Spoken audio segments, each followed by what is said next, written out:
So no big intro this time. I was working a double sleepover Saturday to Monday. I spent Monday working on a video idea, doing some research. So let's get to the info dump. Between 14 and 40,000 years ago, early man made cave paintings. And 5,000 years ago, the ancient Egyptians, well, they had their hieroglyphics. Cultures all over the world have epics and fables, stories of times past and things gone, and legends that are captured in scriptures, historical texts, artworks, and even books. Speaking of books, the book was made common in the 1400s by the invention of Johannes Gutenberg's printing press. And not to discount the invention of the portable camera obscura by Johannes Kepler in 1604. But the camera as we know it wouldn't be around until 1814, when a man named Joseph Nichefori took the first photograph. In 1839, a man named Louis de Guerra created the daguerreotype, a machine that gave us the first actual photograph. It used silver iodide, mercury vapours and heated salt water to produce images. Later that year, a man named Sir John Herschel came out with the first permanent negative and coined the term photography as we know it now. Technology since then has taken a massive leap. I mean, I'm recording this video right now on a phone. But what do all these things have in common? Simple really, storytelling. Books, movies, theatre, manga, comics, TV, even video and streaming platforms. Things we all consume in some capacity. We love a narrative. Pick a side, build an attachment, a hero to cheer for, maybe a villain. Stories bring us together. In the past, round campfires and amphitheatres, nowadays in the cinema, and even in the comforts of our own home. Stories and storytelling are a very important part of who we are. No matter your background, heritage or religious belief, everybody listens to and tells stories in some capacity. So I've put together a wee story just to let you know that anybody can tell a story, and it doesn't have to be full of smart and intelligent writing. All you need to do is get from A to B and kind of fill that with some interesting stuff in between.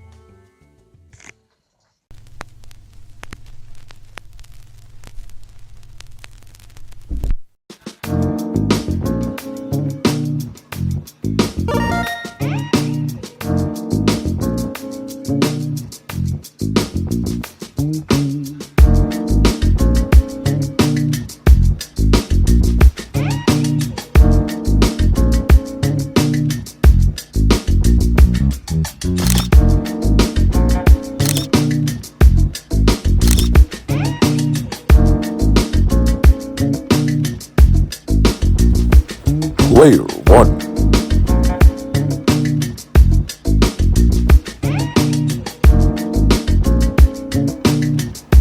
Player 2 has entered the game.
Game over.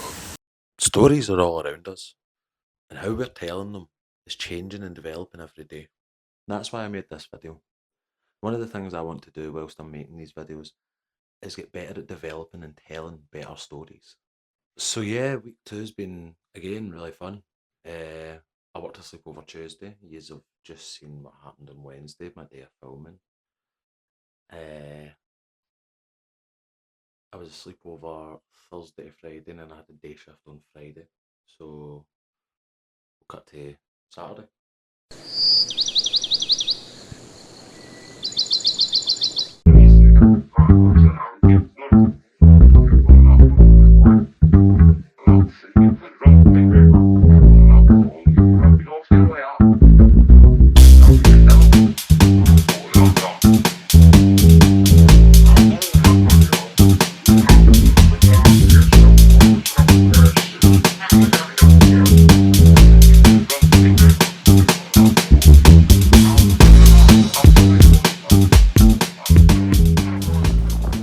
then had a 10-minute walk up to the farm area of the Rural Life Museum, and we saw some animals. We also saw a demonstration from a sheep shearer named Cammy Wilson. He's also got a channel on YouTube, but yeah, he gives a wee bit of history about sheep, and I'll hand you over to him. You know, the main reason farmers keep sheep nowadays is the lamb prices, it's the meat market. And lamb prices are absolutely fantastic just now. There is a real good, strong sheep industry in the UK, and it just so happens that we've bred these sheep to have wool, and now we've got to deal with it, and we have to shear them for animal welfare. So the main reasons we shear them, it's things like fly strike. The flies can come along and they lay eggs on the wool, dirty bits of wool. Those hatch out as maggots. It's quite a common misconception. Folk think maggots only eat rotten flesh, but the green bottle maggot fly will eat into live flesh, so we have to think about that, get the wool off her as soon as we can. They're also bad for getting stuck on their back. They're quite bad designed that way. They go this big fleece and then they get stuck on their back, and that can, you know, if people only do maybe at this time of year 24 hours on her back before she sadly passes away. That's another reason you have to get this big fleece off her. And the last one, although it's not such a big issue in Scotland, is heat stroke. So we don't really need to worry about that too much here. So for all those reasons, very important for animal welfare to get the wool off her. These sheep here, these are probably my favourite sheep to shear, are these Scotch mule hogs. The blue-faced Leicester, which is the father of these sheep, although I've just told you a whole thing about how there's no money in wool, the father of these sheep has the most expensive wool in the UK, at roughly £5 per kilo. But it just doesn't have much wool, that's why it's so expensive, I think. So these sheep have slightly better wool than the blackie, but it's still not worth a lot. You know, you'll be lucky for £1 in this food. So pop her off, bring her back into life. Off she goes, and I'll show you how much bigger this piece is than the blackie piece. So like this one here, we'll open up into a much bigger fleece, because they have a lot more wool on them than the black. It's just about ready to go as a rug. Ewes like this are actually very nice this year because they've got good condition on them. They've not had to rear a lamb, and they're nice and open in the fleece. So as I said earlier on, the wool that comes off of these sheep, the common use for this nowadays, the black-based wool, is for things like carpets. And cruise ships are a big part of the market for that. Cruise ships and hotels, places where there's a lot of footfall, and they've got to constantly renew the carpets to make the place look nice. They're a big part of the market for British wool, and especially black-faced wool.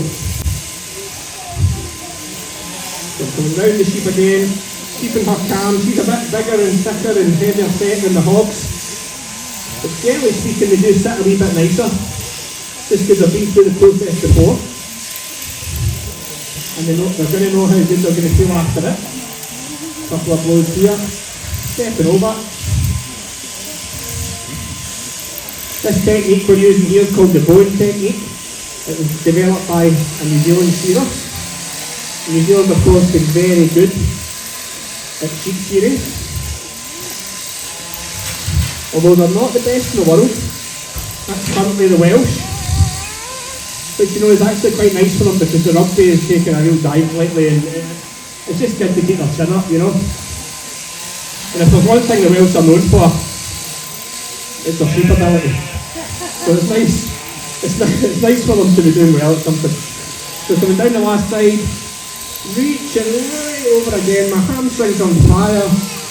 This is where I remember that last year I said I was going to start some yoga to make it easier, and then I didn't do it. I thought maybe Pilates, and then I just never did either. The last couple of blows, and then we let her go. Whoa. Off she goes. One more to go now, and that'll be us.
next week and the week after, I'm doing so much overtime, I'll not really be able to make videos. But it'll be worth it because mid-June, I'll be posting like a bigger video.